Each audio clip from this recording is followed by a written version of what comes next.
Hello and welcome to Techno India. मैं हूं अतर हाशमी और आप तो मुझे जानते ही हैं।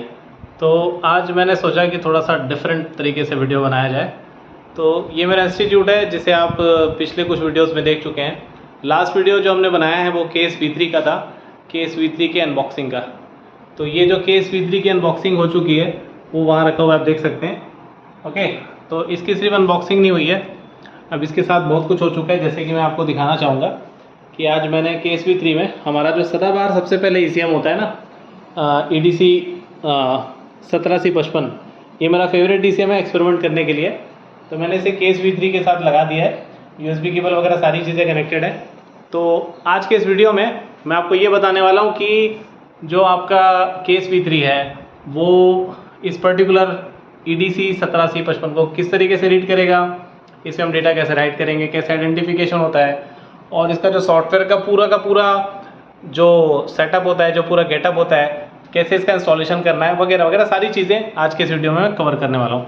तो चलिए वीडियो को शुरू करते हैं और देखते हैं कि किसी ECM को, किसी भी ECM के इसका कवरेज किस तरीके से बताता है। तो मैं भी काफ़ी एक्साइटेड हूँ और मैं चाहता हूँ कि आप लोग ये ना भूलें, क्या, लाइक करना, सब्सक्राइब करना, और अगर आप हमारे चैनल पर नए हैं तो कमेंट करके ये जान लीजिए कि आप सवाल कर सकते हैं। आप जो भी सवाल करेंगे मैं आपको जवाब दूंगा।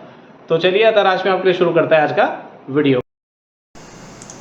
सबसे पहली बात ये कि जब आप केस V3 खरीद लेते हैं तो इसके साथ में ही आपको एलियन टेक का एलियन सूट, ये सॉफ्टवेयर का आइकन है, ये आपको इंस्टॉल कर लेना है। बहुत ही आसानी से इंस्टॉल हो जाता है, ठीक है। ये इंस्टॉल होने के बाद में ये आपको सबसे पहले सेटअप दिखाई देता है, और जब भी आप इसे चलाते हैं तो यहाँ पे टूल का सिंक्रोनाइजेशन और जो आपका फर्मवेयर है उसका वर्जन को चेक करता है, और आपने क्या क्या लेके रखा है वो सारी चीज़ें आपके अकाउंट में दिख जाती हैं। तो यहाँ पे आपको अकाउंट से रिलेटेड कोई भी डिटेल दिखाई नहीं देगी, यहाँ पे आप सिर्फ काम करेंगे। तो ये जो सॉफ्टवेयर है आप ध्यान से समझिएगा, इसलिए आज मैं यहाँ पे आपको कैमरे के साइड पे दिखाई नहीं दे रहा हूँ। मैं आपको ये चाहता हूँ कि आप इस पर्टिकुलर सॉफ्टवेयर को देखें। तो आपको करना केवल इतना है, यहाँ से आपको गाड़ी चुनना है सबसे पहले, ठीक है। गाड़ी चुनने के बाद में आपको पता ही होगा कि ये जो महिंद्रा का हमारे पास ECM है 17C55, ये आप देखेंगे कि स्कॉर्पियो की 2012 में भी लगा करती थी। तो ठीक है, हमने यहाँ पे, मैंने आपको अभी थोड़ी देर पहले स्क्रीन पे दिखाया था कि हमने सारी चीज़ें कनेक्टेड करके रखी हुई हैं। तो देखिए, जब आप कंटिन्यू करते हैं यहाँ पे सिलेक्शन बना के, तो आप यहाँ से महिंद्रा टाइप करते ही साथ यहाँ पे सेलेक्ट कर सकते हैं। तो कितनी आसानी के साथ आपने सेलेक्ट कर लिया। दूसरा, अगर आप यहाँ पे टाइप करोगे कोई भी ECM का नाम आप देखना चाहते हो, तो महिंद्रा की गाड़ी में कितने बॉश के ECM लगते हैं उसकी सीधा सीधा लिस्ट आ गई, प्लस कॉन्टिनेंटल का कौन सा ECM लगता है केस ने वो भी बता दिया, डेल्फी का कौन सा ECM लगता है आपके महिंद्रा की गाड़ी में वो भी बता दिया। तो ये कोई छोटा मोटा चीज़ नहीं है, ये बहुत बड़ी चीज़ है, बहुत बड़ी फैसिलिटी है। क्योंकि जब आप किसी चीज़ का चार्जेस ज़्यादा देते हैं तो आपको क्वालिटी भी उस चीज़ की मिलती है। तो इसीलिए मैंने सोचा कि जो केस अपने पास में क्लोन वाला वर्जन होता है उसमें ये सारी फैसिलिटी आपको नहीं मिलती है। उसका बहुत ही डार्क मोड का यहाँ पे मुझे पास ये सॉफ्टवेयर रखा हुआ है, फिलहाल मेरे पास कनेक्शन नहीं है, बट ये डार्क मोड किसका है, आपका केस 2.23 जो हम चलाते थे उसका। लेकिन ये जो है ये ओरिजिनल केस है, एलियन सूट इसके लिए बनाया गया है। इसके लिए केस सूट आपको नहीं चलाना है, इसके लिए आपको सीधा एलियन टेक सूट चलाना है। तो आप यहाँ से देखिए, बहुत छोटी सी बात है कि आप यहाँ पे जो आपका ECM है उसका चुनाव करेंगे, आप कंटिन्यू दबाएंगे, फिर आपको यहाँ पे दो ऑप्शन दे रहा है। क्या क्या, देखिए, कनेक्शन आप दो तरीके से कर सकते हैं। ये बेंच मोड है जहाँ पे आपको SM लिखा हुआ है, ठीक है। यहाँ पे आपको ECM में पिन्स लगाने हैं, उसको अपन बेंच मोड बोलते हैं। बूट मोड का मतलब ये होता है कि आपको ECM को खोल देना है। तो आप मेरे पुराने वीडियो का एक रेफरेंस ले लीजिए, जब मैंने KTAG के द्वारा बूट मोड से जाके वो जो प्रोब लगा के मैंने एक वीडियो बनाया है KTAG 17C55 का, तो ये वाला बूट मोड भी है और यहाँ पे आपको पिन आउट मोड भी है। तो आप जैसे यहाँ पे क्लिक करते हैं कौन सा, बेंच मोड में, आप जैसे ही कंटिन्यू करेंगे तो अगर आपको मैनुअल देखना है, मतलब आपको देखना है कि पिन आउट अगर आप देखना चाहते हो तो आप यहाँ पे यस करो, लेकिन अगर आप कॉन्फिडेंट हो वायरिंग में तो आप सीधा यहाँ पे क्रॉस करो और आगे बढ़ जाओ। तो मैं यहाँ पे आपके लिए ग्रीन वाले रो पे जा रहा हूँ, ठीक है।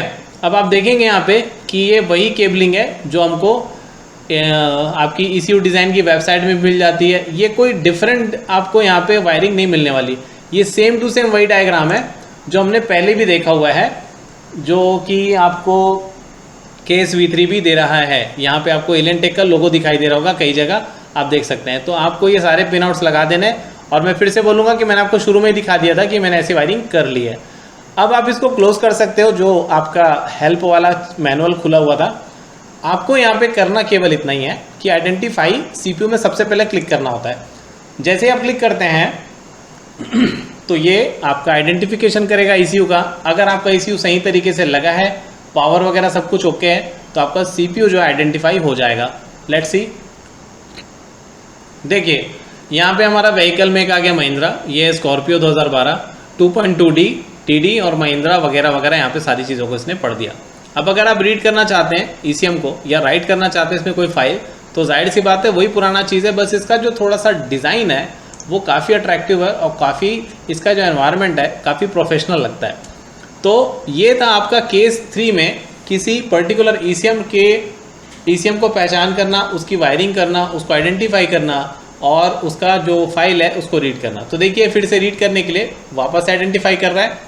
रीड करने की स्पीड हम देखेंगे कि कितनी जल्दी या धीरे कैसे भी है, ये पढ़ाई कैसे करता है वो भी हम देखेंगे। तो देखिए ये इसकी स्पीड है पढ़ने की, मतलब किसी भी ईसीएम के माइक्रो कंट्रोलर को इतनी तेज़ी से पढ़ सकता है। तो आप देख ही सकते हैं यहाँ पे परसेंटेज जो है इस तरीके से बढ़ रहा है। और आप सभी को तो ये बात पता ही होगी कि बिना टूल लगाए आप इस तरीके का एनिमेशन जनरेट नहीं कर सकते। मतलब ये जो चीज़ है ये हकीकत में चल रही है। और ये है आपका केस V3 टूल। अब ये EEPROM को रीड करने की कोशिश कर रहा है, तो आपका जो ECM का EEPROM है तो वो तो बिल्कुल 2 सेकंड में यहाँ पे रीडिंग हो गई, ऐसा मेरे ख्याल से अनुमान है मेरा। ये ECM भी हो गया। अब ये आपका पूरा बैकअप को एक्सपोर्ट करेगा, मतलब एक सिंगल फाइल आपको देने वाला है। हो सकता है कि आपको फ्लैश फाइल और ECM फाइल, क्योंकि अभी हम पहली बार देख रहे हैं कि किस तरीके से काम करता है, तो हम ये देखेंगे कि फाइल कहाँ पे सेव करना है। तो देखिए मैं डेस्कटॉप पे एक फ़ोल्डर बनाया हूँ रीड राइट नाम से, और यहाँ पे अब हम फोल्डर बना लेते हैं EDC 17C55, क्योंकि इसी की फ़ाइल हम सेव करेंगे। अब ये डिपेंड करता है कि हम कौन से टूल से कर रहे हैं। फ़िलहाल मैं केस V3 से कर रहा हूँ, तो यहाँ पे मैं फ़ाइल का नाम रख देता हूँ फाइल यूजिंग केस V3। तो चूँकि मैंने फ़ाइल जो है केस V3 से पढ़ा है तो मैं यहाँ पे सेव कर देता हूँ। अब देखिए हम इसको मिनिमाइज़ करते हैं अपने प्रोग्राम को और जाके देखते हैं कि आखिर इसने क्या किया है, कितनी फाइल्स बनाई है। तो देखिए सिंगल फाइल बना के दिया है, इसका कोई एक्सटेंशन नहीं है, ठीक है। तो इसका मतलब सिर्फ एक ही है कि आप जब केस में रीड करेंगे पूरा का पूरा बैकअप रीड करता है ये, और आप इसी के माध्यम से उस बैकअप को डाल सकते हो। किसी दूसरे टूल के माध्यम से आप जैसे कोई दूसरी फाइल डालने की कोशिश करोगे यहाँ पे, तो यहाँ पे पॉसिबिलिटी नहीं होगी, आपको केस की ही फाइल डालनी पड़ेगी। तो अगर आपको राइट बैकअप में चुनते हो तो वही फाइल को चुन के आपको डालना पड़ेगा जिसको आपने केस V3 से पढ़ा है। तो ये एक इसका यूनिकनेस है कि जो चीज़ आप एलियन टेक के केस V3 से पढ़ोगे आपको वही फाइल डालनी पड़ेगी। मतलब इसके लिए आप कोई बाहर से फाइल नहीं डाल सकते। जो आप इसे बैकअप बनाओगे वो किसी दूसरी जगह काम नहीं आएगा आपके, क्योंकि ये सिंगल फाइल बना के दे रहा है। अब देखिए बैकअप राइटिंग जो है हमेशा इसमें टाइम कम लगता है, मैंने बाकी टूल्स के एक्सपीरियंस से बताया इस बात को। देखिए इसमें भी कम टाइम लग रहा है, रीडिंग में हमेशा ज़्यादा टाइम लगता है, लेकिन राइटिंग में हमेशा एज़ कम्पेयर टू रीडिंग कम टाइम लगता है, क्योंकि यहाँ पे कोई वेरिफिकेशन नहीं होता। ये फटाफट डेटा को राइट कर देता है और काम खत्म कर देता है। तो देखिए रीडिंग हो गया, राइटिंग हो गया, और ये EEPROM को भी सेम टाइम पर राइट कर रहा है। तो आपके अगर कोई सवालात हो इससे रिलेटेड केस V3 से, और आज हमारा जो संदर्भ है, मतलब जो कॉन्टेक्स्ट है बात करने का, वो है हमारा EDC 17C55। तो आपके कोई भी सवाल हो तो नीचे मैं कमेंट सेक्शन पे आपका वेट कर रहा हूँ। आप ज़रूर हमें सवाल के द्वारा अपना इंटरेस्ट बताइए हमें, और अगले वीडियो में मिलते हैं। तब तक के लिए अलविदा कहूँगा। ऑपरेशन यहाँ पे कंप्लीट हो चुका है, हम बैक में चलते हैं।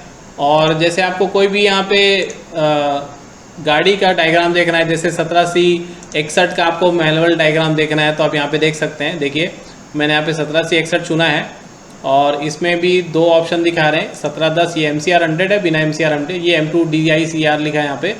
तो मैं किसी में भी जाके देखिए इसका डायग्राम आपको दिखा देता हूँ।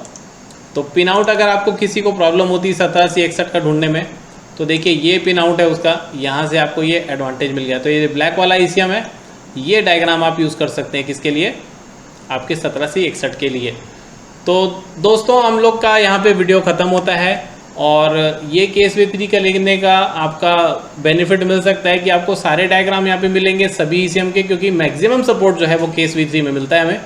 और प्लस आप इसमें काम भी कर सकते हैं। अगर आपके पास किसी भी तरीके का ECU है तो आप उस ECO का यहाँ पे काम तमाम कर सकते हो, मतलब उसका रीडिंग राइटिंग आप बहुत अच्छे से करके रख सकते हैं। तो चलिए दोस्तों, नेक्स्ट वीडियो में मिलते हैं। नीचे कमेंट सेक्शन में मैं फिर से बोलूँगा, याद दिलाऊंगा कि मैं वेट कर रहा हूँ, आप लोग ज़रूर मुझे याद करें। Thank you very much.